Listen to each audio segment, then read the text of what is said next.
the only woman and the only person who looked like me. And during these question sessions, I would be a little bit reluctant to answer, not because I didn't know my stuff inside and out, but I didn't want to be wrong. The other guys would step up and answer real quickly, and many times they would just be wrong. But the attendant used to say, well, you know what? That's not exactly the answer I was looking for, but I can see why you answered like that. And I would think to myself, I couldn't because that's wrong. Fast forward many years to now, you know, my self-confidence is sky high because I know what I know.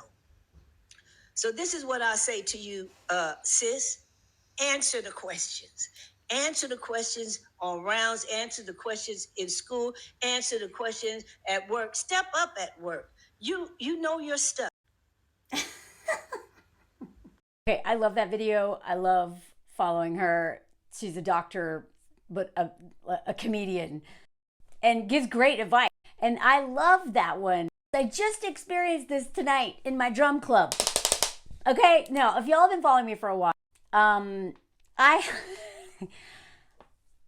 if you're new here, let me just recap really quick. I joined a drum club to make friends, but my French it's okay. But when I'm in a group of people that I don't know, it's terrible because I go into like I freeze. I have like a freeze response, and so people will be and I may in any other when I'm in a group, I'm like, it's like all eyes on Melanie, and then I'm like, and I usually know what they're saying, but there's this block in me, and I panic, and I assume that I don't know what they're saying, and then what I'm gonna say next is wrong, and so this has been. So imagine doing that and also playing music, another language I don't know that I never learned, other than, you know, right, like the recorder or whatever. And I've actually realized in the last few years, but especially this year, that music is actually something I'm pretty good at naturally. But I've just never explored it, really. And so I just assume because I don't know how to read music, I don't understand A, D, blah, blah, minor, major, blah, that I could never do it. And so I just joined drums for fun when I first moved to France. And then the pandemic and all, the lockdowns and everything, like that whole group stopped. And then I started again this last year because I just really missed it. I needed a form of creativity that wasn't looking at my phone or telling stories. Like now that I do it for a living, it's I love it, but I needed something that I didn't make money off of, or wasn't part of my job, that had no pressure to do good at, right? Just for fun. And it also did not involve a screen because the screens are killing me. And so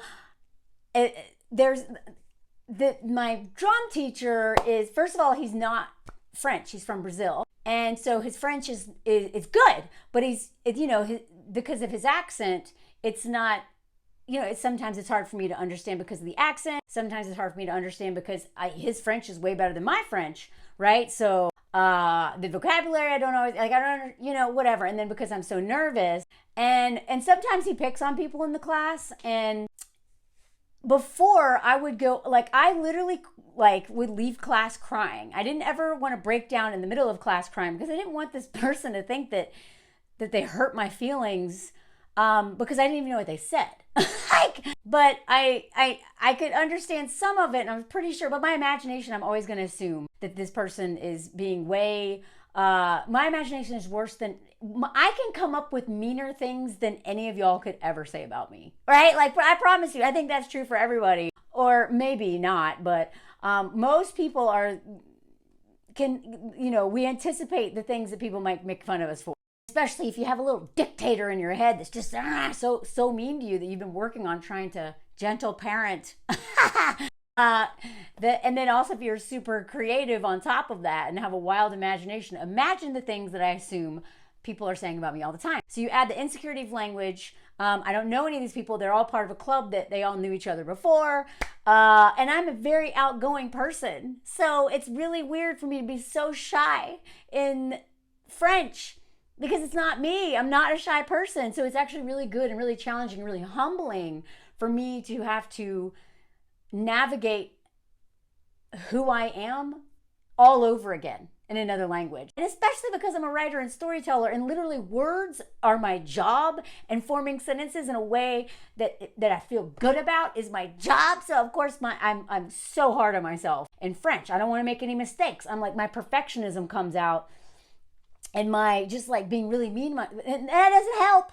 That never helps. The perfectionism never helps anybody, okay? It never does. And so I have, and those who've been following this for a while, I almost quit so many times because I was like, one time I went all the way to class, got on the metro, went all the way up there, and then got off the metro, walked across and came down the steps and got right back on and came home, because I knew that I was too sensitive that day. And if the spotlight was on me, I would cry. So some days I would just not go. And then I was like, I make myself go. Unless I was in a really bad place, like when men, there was times where men were really trolling me hard on the internet. In those days, I was just too sensitive. But in general, I've been making myself go, right? You haven't heard about it in a while for a reason, because it's going well. And then I went on a trip with them to Annecy, which is, like an hour and a half away. And I got to know people more and rode in the car with them, spent all day with them. And I've really been just putting the effort into doing these scary things I don't want to do. Putting myself out there, feeling stupid, so vulnerable, but I keep doing it because I like it. I like this club. I like these people. And it's all like me and my like little trauma responses. And like, it's usually my own projection, right? Even when the guy was making fun of me, which it was never really mean, it's still my like, I'm in trouble with teacher. I'm bad. I'm messing up everything for the whole group. That's one reason why I did climbing so much. And this is the difference between me and my husband. He comes from a really loving, super supportive family, and he loves team sports. He loves being a part of a team, working as a team. I hated team sports. Everyone was shocked that I went into improv, because being on an improv team where if I mess up, the whole team is impacted, I had to really face my fear of impacting everybody by me making mistakes, because I just assume everyone is going to be as hard on me as I am on myself, right? And I couldn't handle that disappointment. So I did things like climbing and other sports, swimming, laps. Like I didn't never swim on a team, but I was like, okay, I'm going to swim 2 hours today. And I would swim 2 hours straight. Like I've been challenging myself for so long, because I'm so afraid of being a part of a team.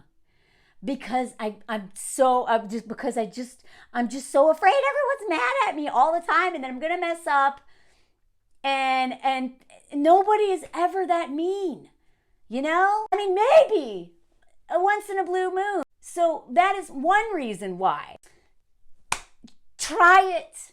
I know that you may be really hard on yourself. I know that you may be afraid of looking foolish, and I know that you may be afraid of making mistakes. And then also, if you come from, another intersection, right? Like if you've been bullied and treated like crap for another marginalization, I'm sure it's way worse. But just speaking as a woman alone, I was always so envious of men who just be like, who ask for raises, who think they deserve, like it's ridiculous. It's ridiculous how much these men think they deserve. But they, with no hesitation, are like, I deserve, when I was a writing coach, the women would want to pitch.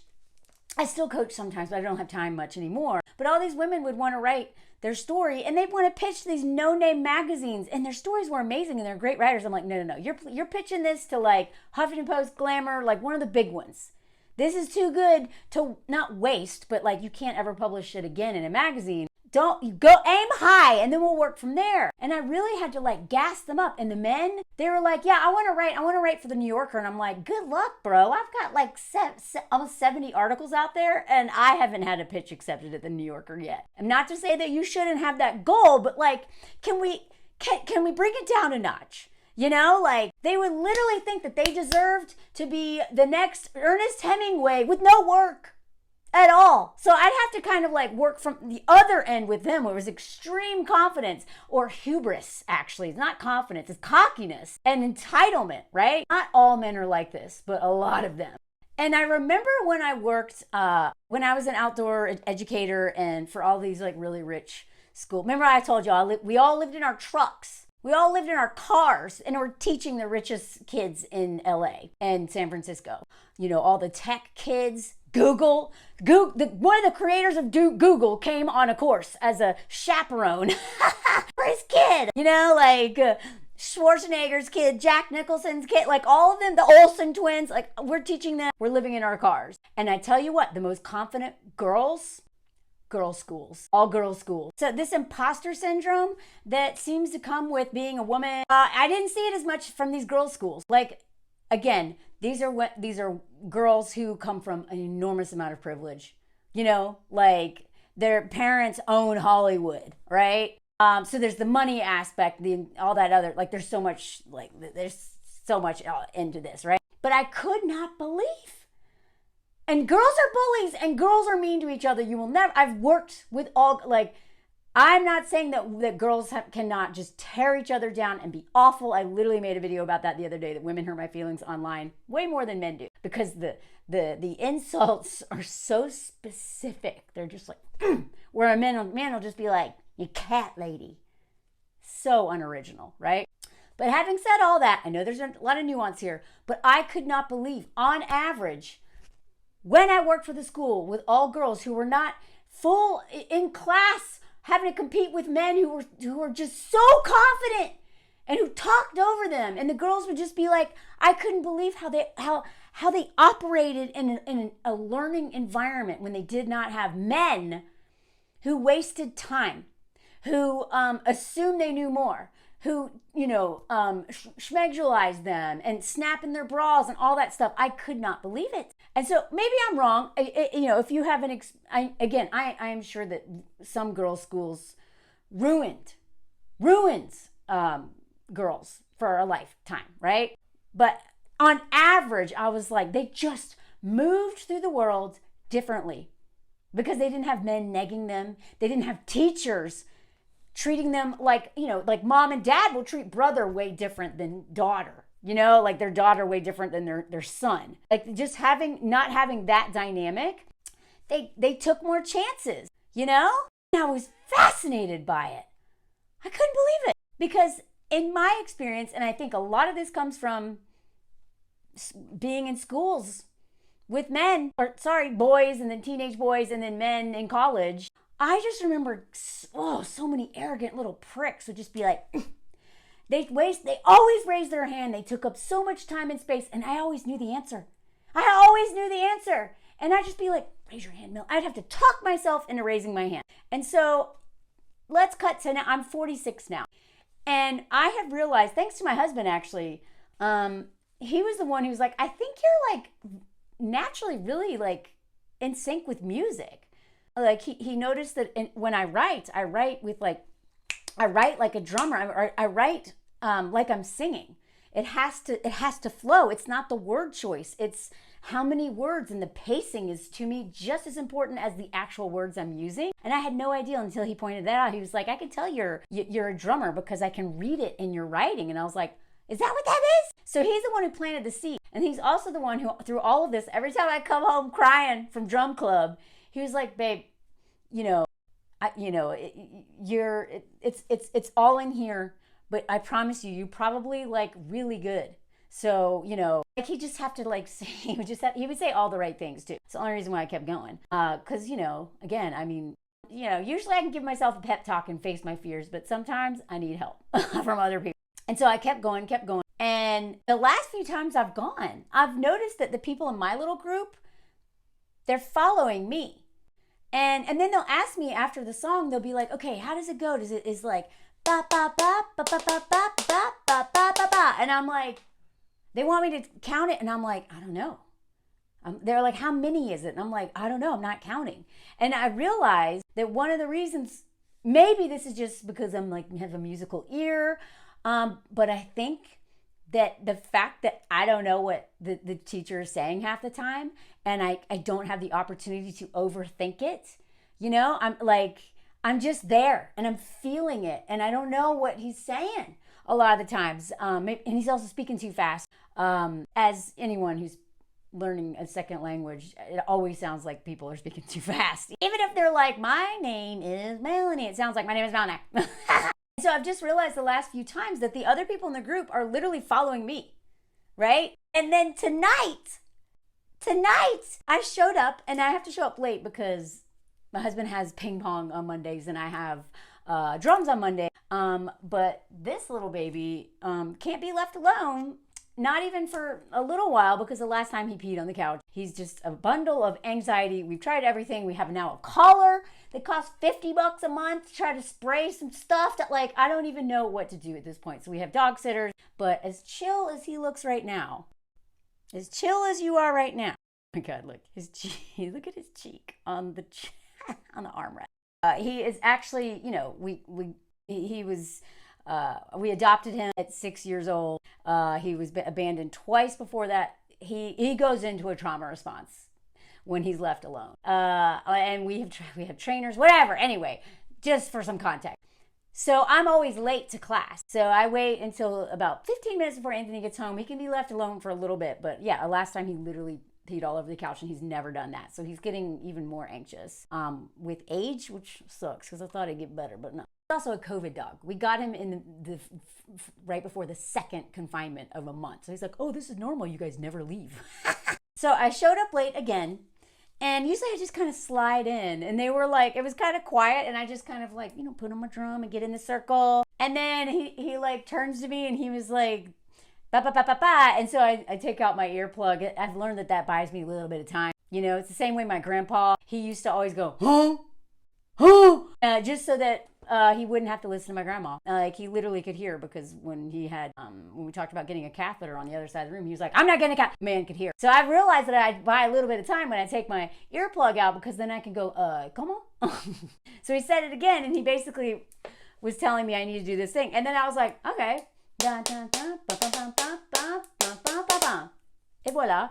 And he was like, and he looked around to everybody, and I was like, c'est ça? Like, and they were like, oh yeah. And then he was like, she doesn't even speak, isn't like fluent in French. I don't speak, you know, French is not my first language. So there's a lot of miscommunication, and she did it perfectly. What? Like, basically he kind of scolded them. And that always makes me uncomfortable when, like, I'm made as an example of bad or good. Cause then I'm like, no, don't be hard on them because of me, you know? But yeah, during the intermission, one of my friends I was like, okay, I'm pretty sure that he was saying something about me getting it, even though I don't speak French. She was like, oh no, he was saying, like, she said, before all of you showed up, none of us got it. And we've been doing this for weeks. None of us, every single one of us messed up. And then you come in, haven't even warmed up, and then you're just like, bang. And he was trying to make a point that, that everyone's in their head too much, you know? And I'm so glad I stuck out drums.